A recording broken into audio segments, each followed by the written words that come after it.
अभी थोड़ी देर पहले 7 बजे के करीब दिल्ली पुलिस के स्पेशल सेल के लोग दिल्ली माइनॉरिटीज कमीशन के चेयरमैन डॉक्टर जफरुल इस्लाम खां के घर पर पहुंचे और रेड की। शायद वो उनसे पूछताछ करना चाहते थे और उसके लिए उन्हें थाने ले जाना चाहते थे।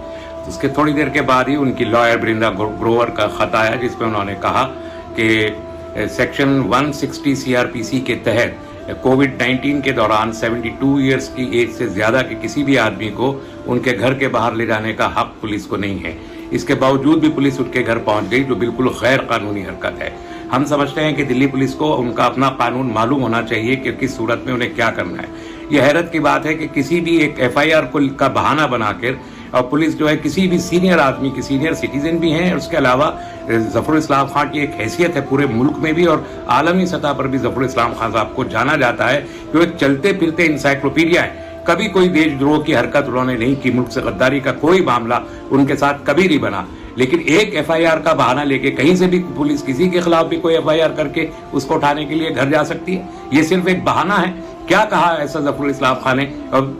सुप्रीम कोर्ट के कई ऑर्डर्स मौजूद हैं जिसमें उन्होंने कहा है कि किसी के कुछ कहने से देशद्रोह नहीं बन जाता। क्या ऐसी हरकत की है जफरुल इस्लाम खान ने? दिल्ली पुलिस को पहले वो वाजे करना चाहिए, बजाय इसके कि उनके घर जाकर रेड कर रहे हैं, उनको गिरफ्तार करने की कोशिश करे। और मुझे हैरत है कि यही दिल्ली पुलिस है कि जिससे पूरे हिंदुस्तान ने बल्कि पूरी दुनिया ने कहा कि परेश वर्मा को और कपिल मिश्रा को और इस किस्म के लोगों को पर जो एफआईआर मुल्क के मुख्तलिफ कोनों में मौजूद हैं, आज तक उनके घर पर रेड करने पुलिस नहीं पहुंची। तो जफरुल इस्लाम खान साहब जैसे एक सीनियर आदमी के घर पे पुलिस के रेड करने का मतलब साफ जाहिर है कि एक सिलेक्टिव किस्म का अप्रोच है, एक मुआनिदाना किस्म की हरकत है, कार्रवाई है जो दिल्ली पुलिस करना चाहती है। और उसके एटीट्यूड से साफ जाहिर है कि दिल्ली पुलिस एक कम्युनल अंदाज में बिहेव कर रही है। जो असल मुजरिम है दिल्ली के फिसादात के, उनको बख्श दिया। एनआरसी के खिलाफ और सीए के खिलाफ मूवमेंट को लेके जिन लोगों ने शाहीन बाग पे हमले किए, जिन्होंने जामिया पे स्टूडेंट्स पर गोली चलाई, उनके खिलाफ जो कार्रवाइयां की गई हैं वो अभी तक किसी को मालूम नहीं है।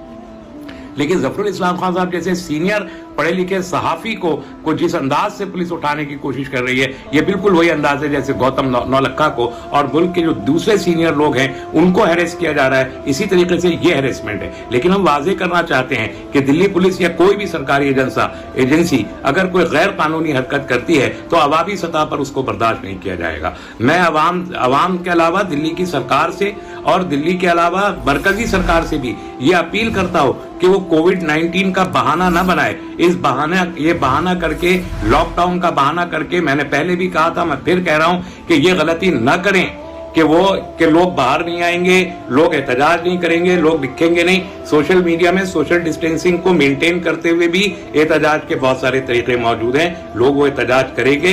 इससे पहले कि लोग एहतजाज पे मजबूर हों, मैं ये दरखास्त करता हूं दिल्ली सरकार, दिल्ली पुलिस, मरकजी सरकार से कि वो कोई गैर कानूनी कार्रवाई न करे, कानून के मुताबिक काम करें। और इस किस्म की जो फिल्मसी एफआईआर दर्ज होती हैं, उनकी बुनियाद पर पुलिस की जिम्मेदारी है कि वो पहले अपना इन्वेस्टिगेशन करे, केस स्टैब्लिश करे। वरना दिल्ली पुलिस को भी मालूम है और सारे मुल्क की पुलिस को मालूम है कि बार बार उनको अदालत में जो है डांट खा के बाहर निकलना पड़ता है। इस मामले में भी अदालत से उनको डांट खा के बाहर निकलना पड़ेगा। लेकिन इस दौरान वो मुल्क की फिजा को कम्युनल करने के लिए जो नैरेटिव बनाने की कोशिश होती है, वो नैरेटिव बनाने की कोशिश दिल्ली पुलिस कर रही है। मीडिया के हाथों में हथियार दे रही है, दूसरी जो मुल्क दुश्मन एजेंसीज हैं उनके हाथों में हथियार दे रही है। मैं ये दरखास्त करता हूं दिल्ली पुलिस से कि वो ऐसा न करें। मुल्क की फिजा को पुलिस खुद खराब बराए करम न करे।